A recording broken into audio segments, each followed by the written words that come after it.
এটাই আমাদের দুর্ভাগ্য যে আমরা এত ভাবি, অন্য চিন্তায় মগ্ন আমরা, যে ঈশ্বরকে ডাকতে পারি না।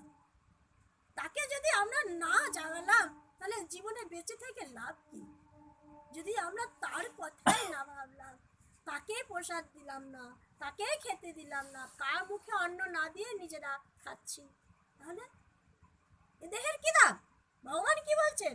চক্ষু দিয়েছি জগৎকে দেখার জন্য, হাত দিয়েছি কাজ করার জন্য, পা দিয়েছি চলার জন্য, জিহ্বা দিয়েছি রস আস্বাদন করার জন্য, কর্ণ দিয়েছি শোনার জন্য, মুখ দিয়েছি কথা বলার জন্য। মানে সব কিছুই আমাদের ইন্দ্রিয় ভগবান দিয়েছেন, কিন্তু প্রত্যেকটা ইন্দ্রিয়ের শুধু আমরা এইগুলোর দিকে চালনা করলে হবে না। ভগবান বলছে মুখ দিয়েছি হরি কথা বলার জন্য, জিহ্বা দিয়েছি হরি কথার রস আস্বাদন করার জন্য, কর্ণ দিয়েছি হরির নাম শোনার জন্য, হাত দিয়েছি তালি দিয়ে হরি নাম করার জন্য, পা দিয়েছি দেবালয়ে যাওয়ার জন্য, চক্ষু দিয়েছি ভগবানের চরণ দর্শন করার জন্য।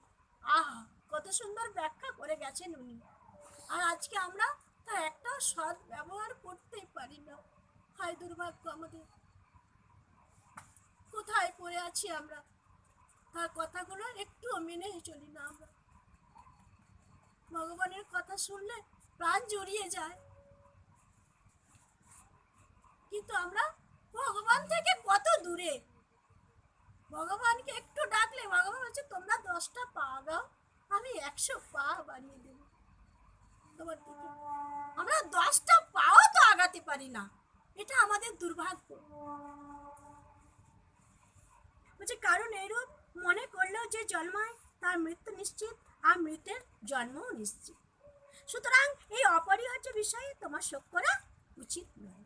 হে ভারত, সমস্ত প্রাণী জন্মের পূর্বে অপ্রকট ছিল, মৃত্যুর পরেও অপ্রকট হয়ে যায়, কেবল মধ্যবর্তী সময়ে প্রকটিত থাকে। এই পরিস্থিতিতে বিলাপ কিসের?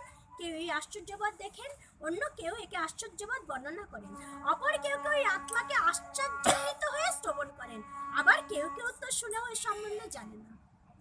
আবার অনেকে আছে শুনে সবকিছু গ্রহণ করে, কিন্তু তাও কিছু ভাবে না, তার কিছু যায় আসেই না ভগবানের কথা শুনে। আত্মা দুর্বিজ্ঞ। হে অর্জুন, এই আত্মা সকলের দেহে সর্বদাই আবদ্ধ, এই কারণে কোনো প্রাণীর জন্য তোমার শোক করা উচিত নয়, এবং নিজ ধর্মের দিকে দৃষ্টি রেখেও তোমার ভীত হওয়া উচিত নয়। নিজের ধর্মের দিকে দৃষ্টি রেখে তুমি ভীত হয়ে যাচ্ছ যে আমার ধর্ম রক্ষা হবে না যদি যুদ্ধ করি, সেটা বলছি। বলছি কারণ ক্ষত্রিয়ের পক্ষে ধর্মযুদ্ধ অপেক্ষা বড় আর কোনো কল্যাণকর কর্তব্য নেই। ক্ষত্রিয়কে কি করতে হয়? ক্ষত্রিয়কে নিজের জায়গায় স্থির রাখতে হয়, নিজের কথাকে তার মর্যাদা দিতে হয় সব সময়ের জন্য। কারণ কথার অমর্যাদা করা মানে সেটা ক্ষত্রিয়ের পক্ষে অনুচিত। বলছে হে পার্থ, শতপ্রাপ্ত উন্মুক্ত স্বর্গদাস সদৃশ্য এই প্রকার ধর্মযুদ্ধ ভাগ্যবান ক্ষত্রিয়গণই প্রাপ্ত হন।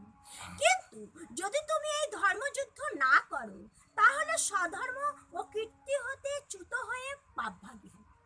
বলছে যদি তুমি এই ধর্মযুদ্ধটা না করে আজকে পিছিয়ে যাও তাহলে তুমি কর্তব্য থেকে চ্যুত হয়ে যাবে। আজকে তুমি মনে করো না যে আমি বীরত্ব লাভ করবো, এতে শ্রীকৃষ্ণ বলছেন তুমি এটা ভুলই করবে। কিন্তু যদি তুমি এই ধর্মযুদ্ধ না করো স্বধর্ম ও কীর্তি হতে চ্যুত হয়ে পাপভাগী হবে, পাপের ভাগী হয়ে যাবে। এবং সকলেই তোমার এই দীর্ঘকাল স্থায়ী অকীর্তি নিয়ে আলোচনা করবে সারা জীবন। তাহলে কি হতো? অকীর্তি নিয়েই আমরা আলোচনা করে যেতাম। মাননীয় ব্যক্তির পক্ষে এই অকীর্তি মৃত্যু অপেক্ষা যন্ত্রণাদায়ক। সম্মানীয় ব্যক্তিকে একটা যদি তুমি মস্তক মুন্ডন করে দাও সামান্য, তাহলেও তার অপমান। একটা যোগ্য ব্যক্তিকে যখন